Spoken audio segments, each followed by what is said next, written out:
This is Mission Control Houston. The Expedition 29 voyage aboard the International Space Station continued throughout this week with the crew enjoying a 5-day program that gets them to their 136th day in space aboard the complex. The team has been watched over by 3 teams of flight controllers that support activities aboard the International Space Station around the clock. The crew had a very busy week aboard the International Space Station.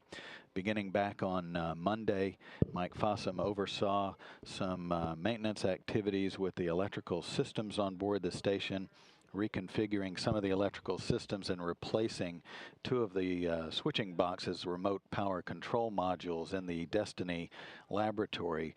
Both of those have been successfully replaced. They're small boxes that require shutting down some of the power, tripping some breaker boxes on board, just as you would in your home to remove electrical power while you're doing some electrical work, and that's exactly what he did. So he performed that task and brought those systems back up to working order with the help of flight controllers here on the ground earlier in the week. Crew members also wrapped up work with the capillary channel flow experiment on board the station. That experiment completed its runs in the microgravity sciences glove box. The runs of the wedge-shaped channel of this experiment consisted of 270 different test points while it was installed in that MSG.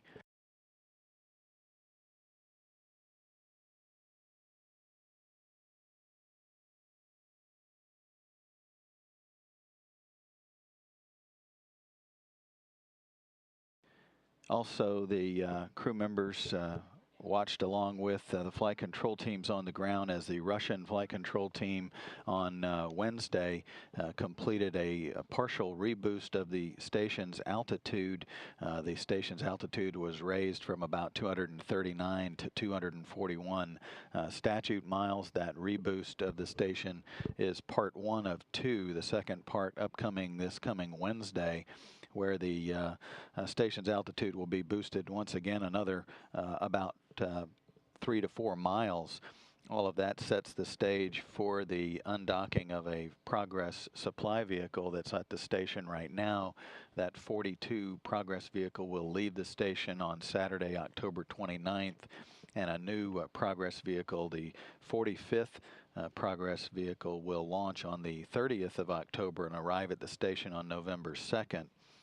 The phasing of the station is required to put it in the proper position for the launch pad and also for the landing site for the 3 crew members that are on board the station now as they return home with their scheduled return home on November 21. Also, the phasing and the reboost sets the stage for the launch and arrival of the next 3 crew members to head toward the International Space Station, the Expedition 29 and Expedition 30 crew members. Crew Commander Mike Fossum also Wednesday, throughout his day of work, set aside some time to talk about his mission with 2 news organizations. He visited with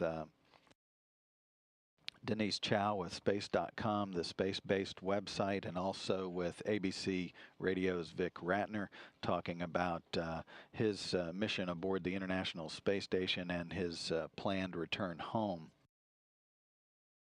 Thursday was a focus of attention with Mike Fossum in one module, the laboratory module, working with a combustion integrated rack, reconfiguring that rack for